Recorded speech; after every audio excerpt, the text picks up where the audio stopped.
What? Okay. Calling to order the Plan Commission meeting at 6:31 PM.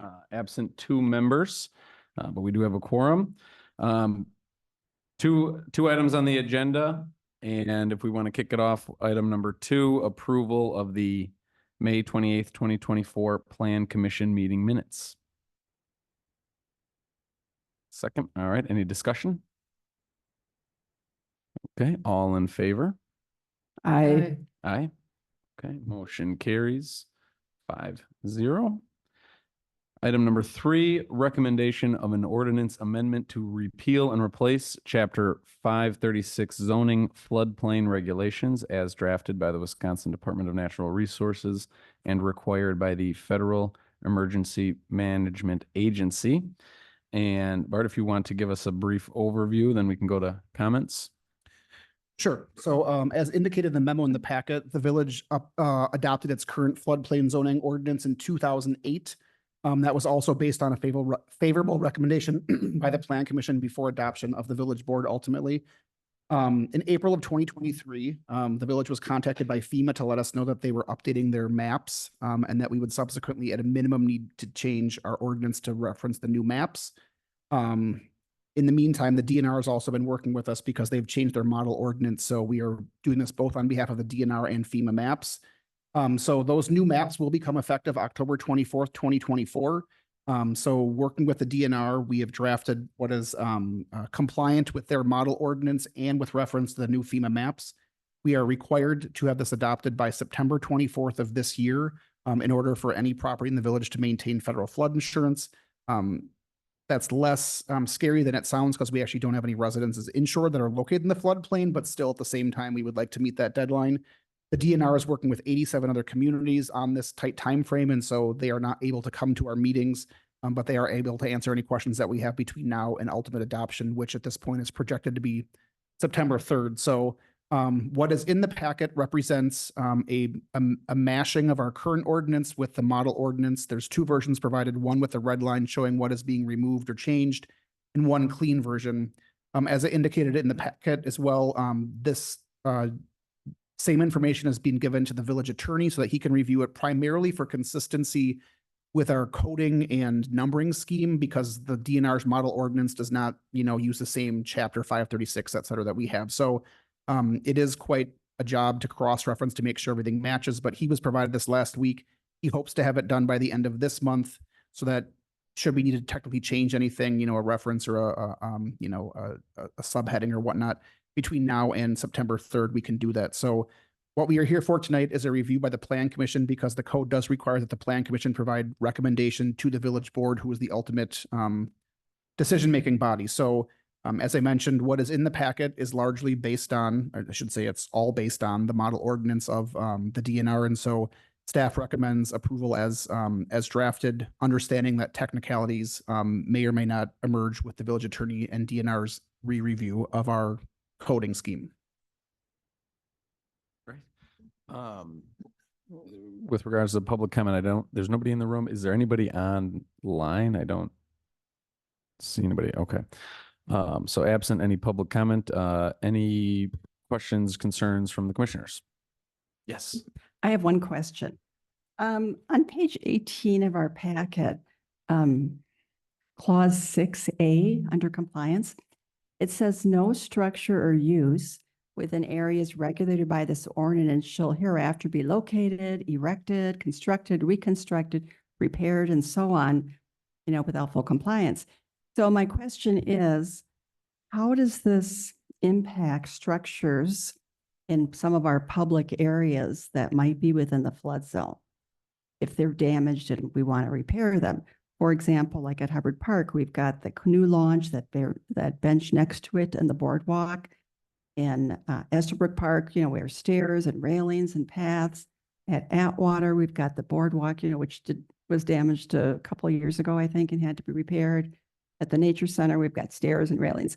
So does this say, we get a flood on the river or wave action or something that takes them out and we can't repair it, or we just have to make sure that anything that gets replaced really gets anchored down to some footing? Or Yeah, my understanding is that we would need to provide those plans to the DNR for review when it is time for such things to be repaired or altered.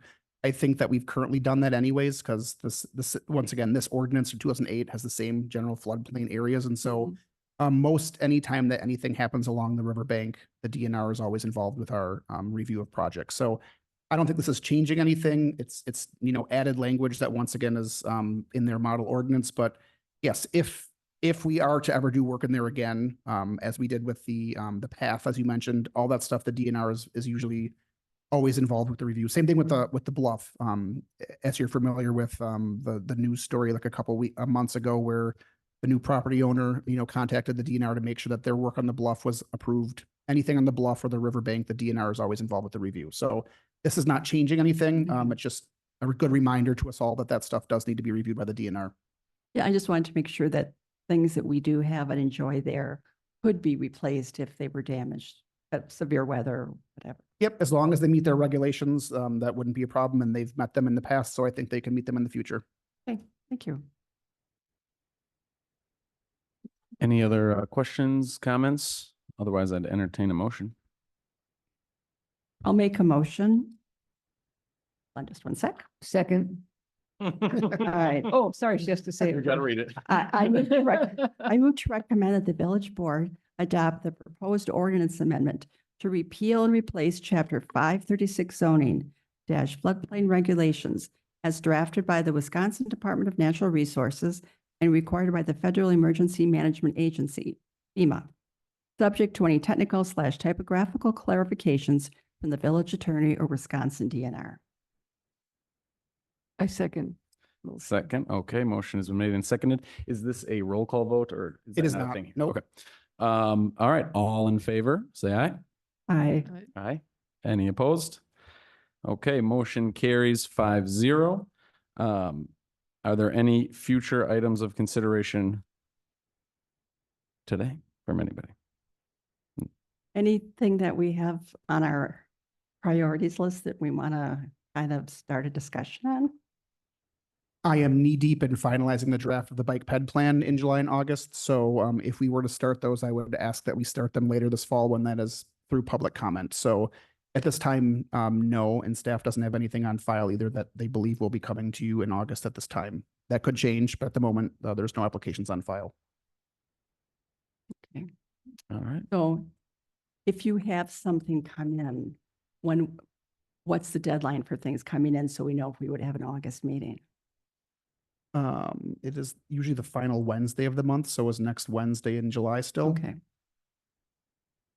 But that being said, I'm not available the last week of August, so actually that deadline might be pushed up to actually be tomorrow because I can't make the meeting. So we'd have to push it up either a week before or after. So it could be the first week in September should we need to meet anything. So as of now, nothing, but that deadline will be confirmed, based on publication requirements. Sometimes we get applications that don't require publication and we can do that. If that's the case, I would be polling you for a meeting that week prior to our standard meeting, because once again, I'm not available that final week of August. So if we needed to meet, I'd be polling for a special meeting the week of the 19th. Well, we have had several months this year where we did not have a meeting. So maybe those inactive months could be added on to the end of my term, because otherwise this would be my last meeting, Bart, after 9 years. That's fine. We didn't bring cake. I know, that's what I'm saying. And we're both going to be out of town that last week. On the agenda. No, I could come back. So members serve until they've been replaced. So once again, it's possible that you could have a few additional Could I vet the weeks, months, I replacement? don't know. Those will go through the village board, so. Well, anytime there's a discussion on accessory dwelling units or anything else, I have a lot of thoughts about that. So I'll be sure to come and share them. Public comment will be on the agenda. Well, and there will be certainly, at the time you are replaced, something at the full board, recognizing your service as well. So we'll definitely have something for that. All as right, well. what helps? No cake required. More A cookie, yeah, I could handle. Cookie maybe. Okay, noted. Any other comments or do we have a motion for adjournment? Second? All right, any opposed? Meeting is adjourned at 6:40 PM. Thank you, everybody. Well, New record. past. I don't know if it's a new record. 10 minutes. I think Barbara was trying to make sure it wasn't a new record. I think we were like at